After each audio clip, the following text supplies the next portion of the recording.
한국 사회 이면에서 벌어지고 있는 충격적인 현실 중 하나는 겉으로는 평온해 보이지만 안에서는 이미 균열이 시작된 부부관계입니다. 최근 몇 년간 우리나라에서 이혼 사유 1위로 꼽히는 건 바로 배우자의 외도입니다. 그런데 여기서 우리가 간과해서는 안 될 사실이 하나 있습니다. 여성의 외도는 남성과는 전혀 다른 양상으로 전개되며 훨씬 더 치밀하고 감정적으로 얽히는 경우가 많다는 점입니다.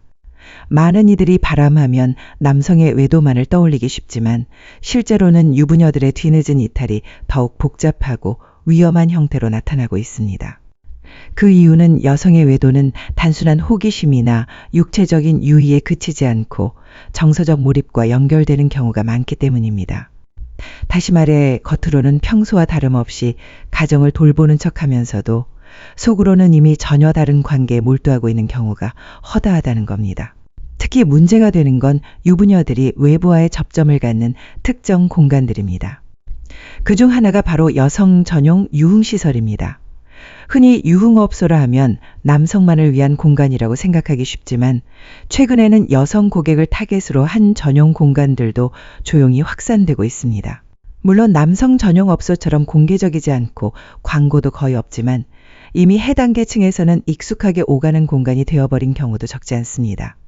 처음엔 단순히 친구들과 스트레스를 풀기 위해 또는 호기심에 발을 들이게 되지만 이런 공간의 구조는 방문자를 반복적으로 유입시킬 수 있게 짜여 있습니다.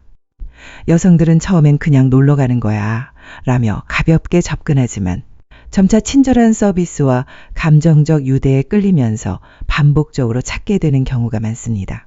남성과 달리 여성은 자신이 신뢰하는 상대에게 감정적 투자를 하려는 경향이 강해 결국 단순한 고객이 아닌 관계를 맺게 되기 쉽습니다.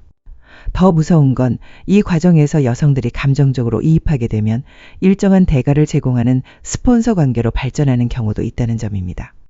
명품 선물이나 고급 차량 같은 사례들은 더 이상 영화 속 이야기만은 아닙니다.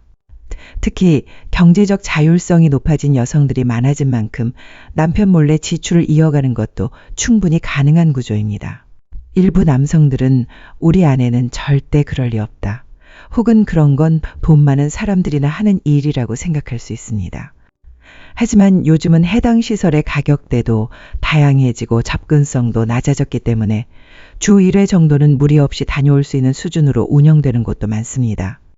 한두 번의 방문이 반복되고 업소 안에서의 관계가 개인적인 만남으로 옮겨가는 데는 그리 오랜 시간이 걸리지 않습니다. 그리고 이런 관계를 형성할 때 성성접대인들이 즐겨 쓰는 대사는 이렇습니다. 나는 누나 돈 필요 없어. 누나만 있으면 돼. 이 말은 단순한 유혹의 멘트 같지만 감정적으로 고립되어 있던 여성들에게는 꽤 강한 위로로 작용할 수 있습니다. 외적으로는 안정된 가정을 꾸리고 있는 듯하지만 정서적 공허감을 느끼는 여성들이 이런 말을 쉽게 마음을 열게 되는 구조입니다. 현대사회에서 외도는 단순히 도덕적 일탈을 넘어서 관계의 균열을 드러내는 하나의 징후이자 사회적 문제로도 볼 수 있습니다. 따라서 부부가 경제권을 어떻게 나누든 간에 감정적 교류와 신뢰를 지속적으로 점검하는 시간이 반드시 필요합니다.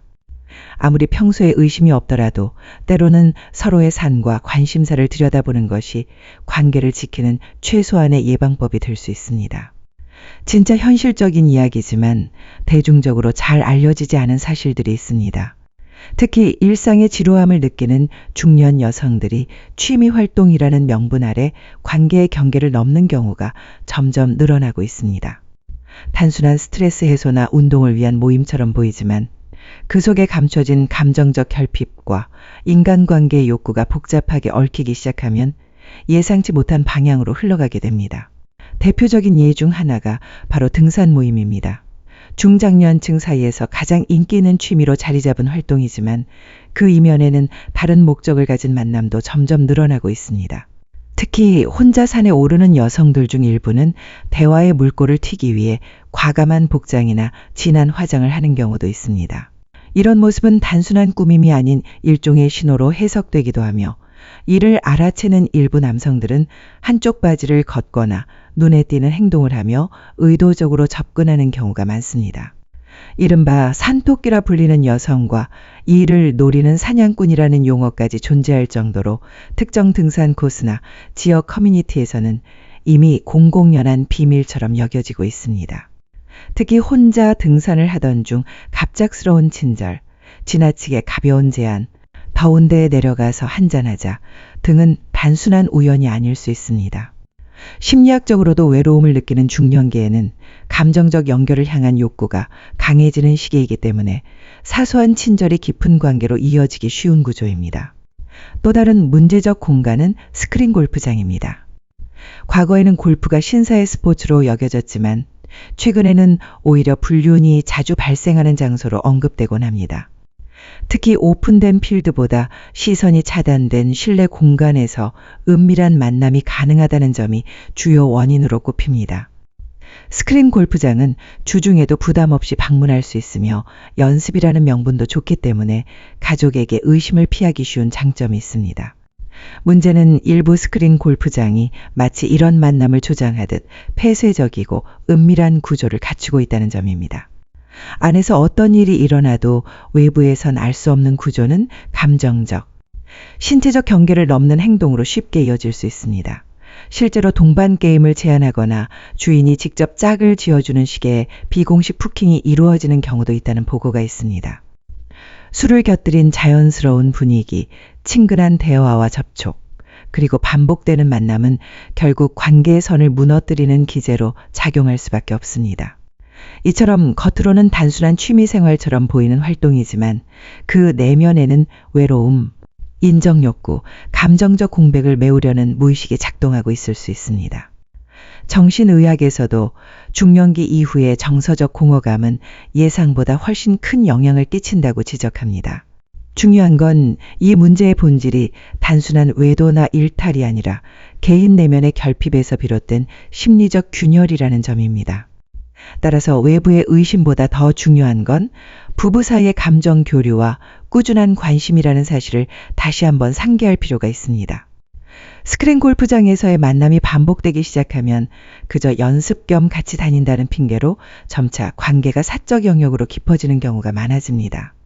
몇 번의 동행이 이어지다 보면 이내 공터 주차장이나 어두운 차 안 같은 장소에서 예상치 못한 상황으로 흘러가기도 합니다. 겉보기엔 단순한 운동 모임 같지만 실사는 감정적 신체적 경계를 무너뜨리는 시작점이 될 수 있는 것이죠. 이런 경우 실제로 스크린 골프장에서 외도를 의심할 수 있는 간단한 체크포인트가 있습니다. 바로 결제 내역 확인입니다. 상대방이 자주 골프를 치러 가는데 매번 결제 내역이 없고 비용을 지불하지 않았다면 누군가 대신 계산하고 있다는 의미이며 그 자체로도 관계의 성격을 짐작하게 합니다. 지속적으로 누군가가 대접을 한다는 건 단순한 지인 관계를 넘어선 감정적 연결이 이미 형성되어 있을 가능성이 높다는 신호입니다. 마지막으로 최근 몇 년 새 가장 강력한 외도 루트로 떠오른 것이 바로 온라인 오픈 채팅방입니다. 디지털 커뮤니케이션이 일상화되면서 사람들은 현실에서가 아니라 온라인에서 더 많은 감정과 욕구를 나누고 있습니다. 특히 코로나19 이후 사회적 거리두기와 외부 활동 제약이 지속되면서 외로움과 욕구의 해소를 온라인 공간에서 찾으려는 경향은 더욱 뚜렷해졌습니다. 이른바 기온방, 돌싱방 등으로 불리는 오픈 채팅방은 간단한 키워드 검색만으로도 쉽게 접근할 수 있고 입장 후에는 일정한 인증 절차를 요구하는 경우도 많습니다. 이혼자라면 이혼 서류, 기혼자라면 결혼 사진 등을 공유해야 입장이 허용되는 방식입니다. 이런 구조는 신뢰를 바탕으로 한 폐쇄적 관계망을 형성하며 책임 없이 감정을 주고받는 은밀한 커뮤니티를 만들어내는 배경이 됩니다. 특히 기혼자들끼리의 만남은 서로 잃을 것이 있기 때문에 오히려 더 조심하면서도 깊게 빠진다는 점이 특징입니다. 공감과 감정의 공유를 넘어 감각적인 쾌락의 연결까지 허용하는 이 구조는 결국 일상의 책임감과 도덕적 기준을 무력화시킵니다. 일부 사례에서는 다수가 모여 함께 즐기거나 파트너를 바꿔가며 만나는 형태로까지 이어지는 경우도 있다는 보고가 있을 정도입니다. 이런 상황은 단순히 개인의 일탈이 아니라 현대 사회의 정서적 결핍과 고립감, 그리고 관계 유지에 대한 피로감이 복합적으로 반영된 결과입니다. 특히 중년 이후 사회적 관계가 줄어들고 정체성에 대한 혼란이 커질수록 타인과의 새로운 감정적 연결을 갈망하게 되는 심리가 작용합니다. 정신분석학에서도 감정적 공백은 일탈적 행동의 중요한 요인으로 꼽히며 이를 무조건적인 비난보다 구조적 원인으로 접근하는 것이 필요하다는 목소리도 커지고 있습니다. 따라서 중요한 것은 상대의 행위를 의심하기보다는 관계 안에서 감정적 거리감을 좁히는 노력입니다. 온라인에서 비롯된 작고 가벼운 대화 하나가 현실의 균열로 이어질 수 있다는 점에서 부부간의 소통과 신뢰 회복은 단순한 선택이 아닌 관계 유지의 필수 조건입니다. 그리고 그것은 단순히 물리적 시간이 아닌 정서적 관심을 통해서만 가능합니다. 이처럼 감정의 공백이 일탈로 번지는 과정을 막기 위해선 무엇보다 일상의 작은 변화에서부터 시작해야 합니다.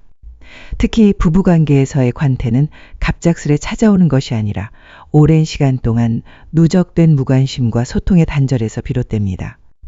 사랑이라는 감정도 결국은 돌봄이라는 행동으로 표현될 때 지속 가능해집니다. 즉, 정기적인 대화, 함께하는 취미, 그리고 서로의 감정을 읽어주는 섬세한 관심이야말로 외도를 막는 가장 강력한 방패인 셈입니다. 요즘은 다양한 심리상담 사례에서도 사랑받지 못하고 있다는 느낌이 외도의 가장 흔한 촉발 요인이라는 분석이 많습니다.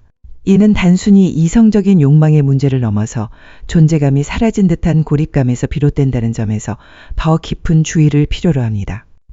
상대방이 하루를 어떻게 보내는지, 어떤 고민이 있는지, 혹은 무엇을 좋아하는지를 꾸준히 묻고 들어주는 일상이야말로 관계의 끈을 단단히 묶어주는 실천입니다. 또한 온라인 시대에 들어서면서 가상의 친밀감은 실제보다 훨씬 빠르게 형성됩니다. 채팅 몇 번 관심 섞인 말 한마디가 현실에서는 느낄 수 없는 즉각적 만족감을 주기 때문에 사람들은 점점 더 현실보다는 화면 속 관계에 감정적으로 의존하게 됩니다. 하지만 그렇게 형성된 관계는 언제든 끊어질 수 있고 남는 건 공허함과 더 깊은 외로움뿐이라는 점을 기억해야 합니다. 중요한 것은 이 모든 문제가 특정한 사람만 겪는 예외적인 일이 아니라는 사실입니다. 누구든 어느 순간이든 관계에서 외롭다고 느끼면 그 틈은 생기기 마련입니다. 그래서 외도를 미리 차단하는 것은 상대를 통제하는 것이 아니라 함께 관계를 가꾸는 태도에서 비롯되어야 합니다. 심리학자 존 카트맨 박사는 부부 사이의 작은 행동이 이혼 여부를 예측할 수 있다고 말했습니다. 아침에 인사하기, 눈을 마주치며 웃기. 퇴근 후 상대의 하루를 묻는 것 같은 사소한 행위들이 바로 그 기준이 됩니다. 결국 1차를 막는 가장 확실한 방법은 거창한 노력보다 반복되는 일상 속 따뜻한 표현입니다. 우리는 서로의 당연한 존재가 되기보다는 여전히 소중한 존재임을 느끼게 해야 합니다. 눈에 보이지 않는 균열은 언제든 생길 수 있지만 그 균열이 커지지 않도록 붙잡는 건 다름 아닌 우리의 작은 태도와 마음 씀씀이입니다. 관계를 지킨다는 건 완벽한 믿음을 강요하는 것이 아니라 실수를 줄이고 다시 손을 잡는 선택을 반복하는 일입니다. 누군가의 공허한 눈빛을 비난하기보다는 그 사람이 왜 그렇게 외로웠는지를 함께 이해하려는 마음이 필요합니다. 그렇게 할 때 비로소 관계는 다시 숨을 쉬고 사랑은 다시 피어납니다. 다음에는 이와 관련해 실제로 상담 현장에서 가장 많이 등장하는 부부 갈등의 패턴과 그것을 해결하기 위한 심리학적 접근법에 대해 소개해드리겠습니다. 지금 이 글을 읽고 있는 당신의 관계도 다시 시작될 수 있습니다. 다음 이야기를 시작하기에 앞서 꼭 말씀드리고 싶은 게 있습니다. 지금 당신이 겪고 있는 갈등, 혼자만의 문제도 아니고 끝나버린 관계도 아니라는 사실입니다. 수많은 부부가 같은 고민을 품고 상담실의 문을 두드립니다. 겉으로는 평범해 보이지만 속으로는 끊임없이 상처받고 오해하고 서로를 잃어가는 과정을 견디고 있는 것입니다. 상담 현장에서 가장 자주 발견되는 부부 갈등의 패턴 중 하나는 요청과 회피의 악순환입니다. 한 사람은 우리 대화 좀 해라며 감정을 표현하지만 다른 한 사람은 지금 피곤해 그 얘기는 나중에 하자라며 피하려 듭니다. 그러면 요구하는 쪽은 점점 더 강하게 다가가고 회피하는 쪽은 점점 더 멀어집니다. 이 갈등 구조가 반복되면 결국 감정의 연결선이 끊기게 됩니다. 또 다른 패턴은 침묵 속 감정 누적입니다. 겉으로는 갈등이 없는 듯 보이지만 속에서는 감정이 쌓여갑니다. 그때 나한테 왜 그랬는지 모르겠어. 한 번도 내 마음을 이해하려 하지 않았어. 같은 말이 한참 지난 후에야 터져 나옵니다. 이처럼 표현되지 않은 감정은 결국 분노나 냉담함으로 변하고 상대에 대한 애정이 아닌 거리감만 남게 됩니다. 그렇다면 어떻게 이 갈등을 풀어가야 할까요? 심리학에서는 이를 해결하기 위한 몇 가지 핵심 접근법을 제시합니다. 첫 번째는 정서적 검증입니다. 상대의 감정을 먼저 인정해 주는 것입니다. 그렇게 느꼈구나. 그게 힘들었겠다는 한마디가 왜 그렇게 예민해? 라는 말보다 훨씬 강한 치유가 됩니다. 상대가 무엇을 말했느냐보다 어떻게 들어주었느냐가 갈등의 방향을 바꾸는 열쇠가 됩니다. 두 번째는 비난이 아닌 감정 공유입니다. 넌 항상 이기적이야 라는 식의 비난보다는 나는 내가 내 얘기를 안 들어줄 때 외롭다고 느껴처럼 자신의 감정을 주어로 한 표현이 상대의 방어심을 낮추고 진짜 대화를 열게 합니다. 말의 방식이 달라지면 감정의 방향도 달라집니다. 세 번째는 재설정의 시간입니다. 감정이 격해질 때는 일시적으로 대화를 멈추는 것이 필요합니다. 단, 회피를 위한 도망이 아닌 감정을 정리하기 위한 정제 기술로 사용되어야 합니다. 우리 잠깐 쉬고 30분 후에 다시 얘기하자라는 말 한마디가 큰 충돌을 막아줄 수 있습니다. 이 모든 과정에서 중요한 것은 포기하지 않는 태도입니다. 관계는 언제나 다시 시작될 수 있습니다. 상처를 준 사람도 받은 사람도 변화할 수 있습니다. 그러나 그 변화는 스스로가 먼저 움직일 때만 일어납니다. 단 한 걸음이라도 먼저 다가가 보는 것. 그게 관계를 다시 살리는 시작입니다. 이 글을 읽고 있는 지금 이 순간이 당신에게는 그 첫걸음이 될 수도 있습니다. 누군가와 나눈 수많은 순간을 지우기보다 다시 연결할 용기를 내는 것. 그것이야말로 사랑의 가장 성숙한 형태일지도 모릅니다. 오늘도 긴 이야기를 끝까지 함께 해주셔서 진심으로 감사합니다. 지금 이 순간 누군가는 조용히 관계의 회복을 꿈꾸고 있을지도 모릅니다. 혹시 오늘의 이야기가 당신에게 작은 위로가 되었거나 누군가에게 꼭 필요한 메시지라고 느껴졌다면 주저 말고 주변에 공유해 주세요. 당신의 좋아요 하나, 구독 한 번, 그리고 댓글에 남긴 진심 어린 한 줄이 이 채널을 더 따뜻하고 깊은 이야기로 채우는 큰 힘이 됩니다. 우리 모두가 더 건강한 관계를 꿈꾸는 사회에서 살아갈 수 있도록 앞으로도 깊이 있는 이야기로 찾아오겠습니다. 함께 해주셔서 감사합니다. 다음 영상에서 또 만나요.